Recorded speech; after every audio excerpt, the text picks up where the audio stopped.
Hey, everybody. Welcome to Rapid Fire Friday. You thought I was going to say Fixed on Jesus. Did you think that, Mark Johnson I Jr.? did. Yes, you did think that because that's normally what I say when I start any podcast. But today is a special day. Today, the calendar says it is Friday. That's right. And so we are starting a new feature on Friday. We're going to call it Rapid Fire Friday.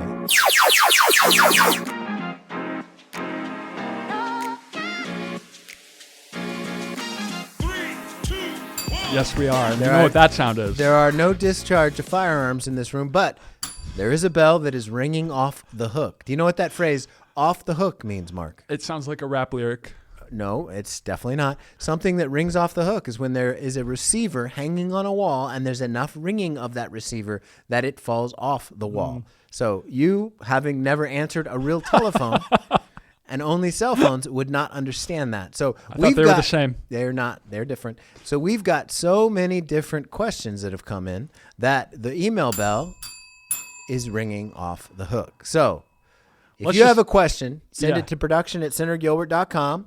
So let's jump right in. Go for it. Here we go. You ready? I am buckled up and ready to go. Sin. Okay. Is it equal in the eyes of the Lord? Is it equal in the eyes of the Lord? All sin. So an example that comes to mind is, let's compare for the sake of two people asked a very similar question. Shout out to Georgia Baird and Michelle Tripoli. Okay. The example is going to be running a red light and murdering someone. Both illegal, both punishable in our civilization. Are they equal in the eyes of the Lord?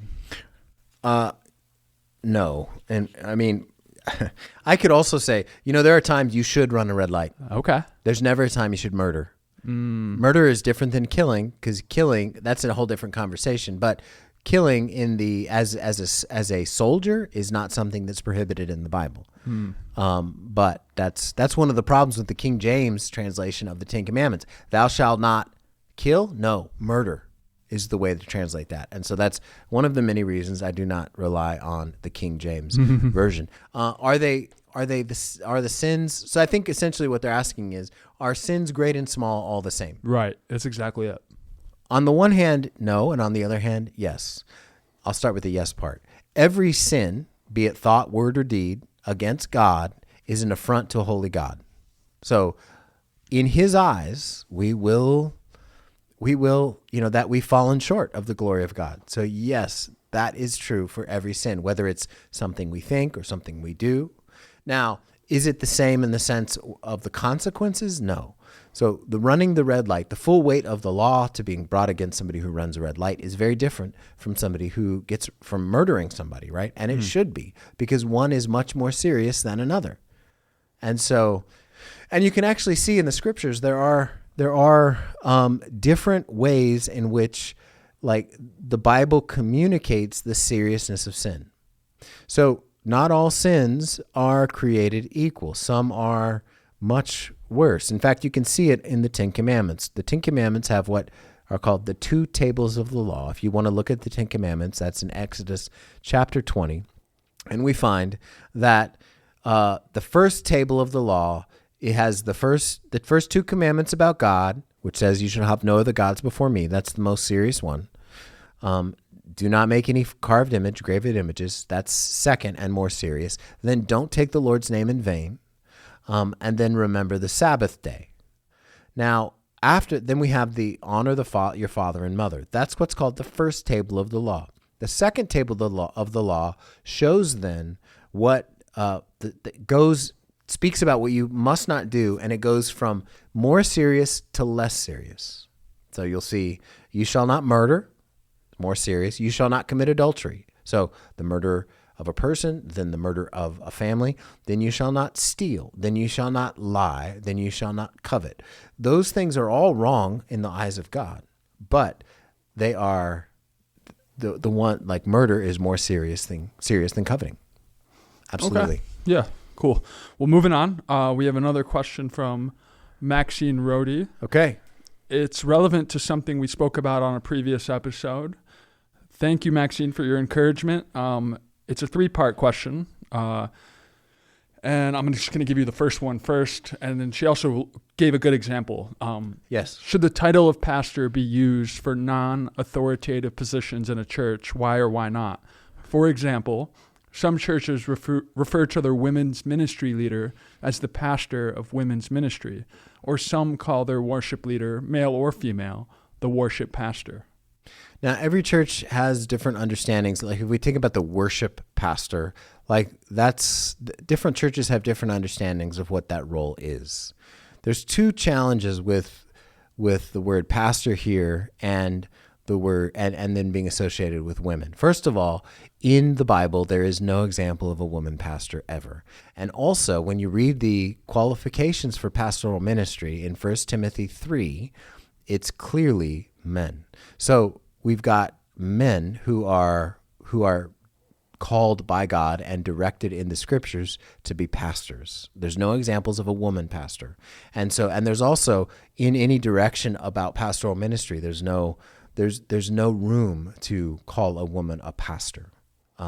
Because a pastor, if you look at the New Testament, and if you have more questions on this, you can That's ask. actually the second question. So where do we get the title pastor from? It sounds like you were about to answer it. Well, So a just wanted to- pastor is like in Acts chapter 20, verse 28, you have Paul speaking to the Ephesian elders, and he says, care for the flock of God. The way he says that is shepherd the flock of God. The way we would say that in English is pastor the flock of God. So we use the word pastor. If you look at the New Testament, elder, pastor, and overseer are all the same thing. So sometimes in some churches, you've got elders that are one thing and pastors that are something else. It's not true. In the Bible, we've got elders and pastors as the same thing, right? And overseers as well. We don't use the word overseer often, but that's the same. So those three, elder, pastor, and overseers are the same things. So an elder, what does an elder do? An elder pastors. So really, that's how the language should work. Although over time here in English, we've made pastoring an office to call someone a pastor, right? Yeah. And so then elder, pastor, overseer are all the same thing. Now, when applied to people, like she said, a non-authoritative position, I don't think it's helpful because I think that in the New Testament, we don't want to just give those titles away without recognizing that there's standards. 1 Timothy 3 speaks of like the character that a pastor must have. That's the first message I ever heard when I came here. Yeah, well, You were preaching there you it. go. So that's that standard. That's a standard that we have to adhere to, and I don't think you should just pass those around without qualification. Now, in regard to women, there are no examples of a woman pastor, and there's no room in the New Testament for women to be pastors. Now, I do know that there are a lot of women out there or a lot of traditions that call them pastors, which I understand that, but biblically speaking, there is zero room for that. Now, Yeah. I believe a lot of those folks are well-meaning and wonderful Yeah. people, and just because a woman's a pastor doesn't mean she's a false teacher or anything like that. But I can say that I believe it's an accommodation to culture. It's an accommodation to what seems natural here in our day and age. Now, Yeah. if we take the Bible seriously, we're not going to have women pastors, just flat out, straight up. That makes sense. Yeah. And you will treat that person with kindness and Oh, grace. absolutely. and, Yeah, totally. And all the other. So the final part of that is, if it's not okay to use it this way, it's more like the application, should someone attend or be a member of a church that does things that way? Well, I think if there's a woman pastor at a church, that's an unfaithful church. So that they're generally the way it usually goes, the argument for women in pastoral ministry is the same for homosexual Christians, because essentially what they'll say is the Hot topic. the context Paul is speaking to in this church in Ephesus, as he writes to Timothy in 1 Timothy 3 and 1 Timothy 2, was that women were usurping authority. And it was a specific place for them not to be pastors in Ephesus, which is not true. That is, there's been all kinds of archaeological evidence that has been unearthed, and it doesn't communicate. There is no understanding that women were in general in the Ephesian society usurping authority, and that's not what that means in 1 Timothy chapter 2 at all.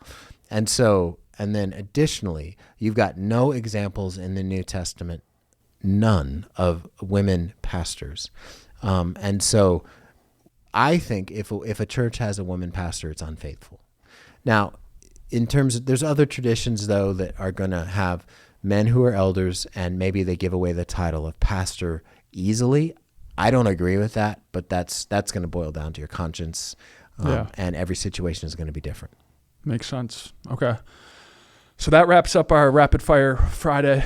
Feel free to reach out with questions. We often get duplicates, so we'll try to sum them up, and the goal is to release one of these every week. So stay tuned for the regular release and as well as the release of this. So we love you. Keep the questions coming. All right. Yeah. Thanks, everybody.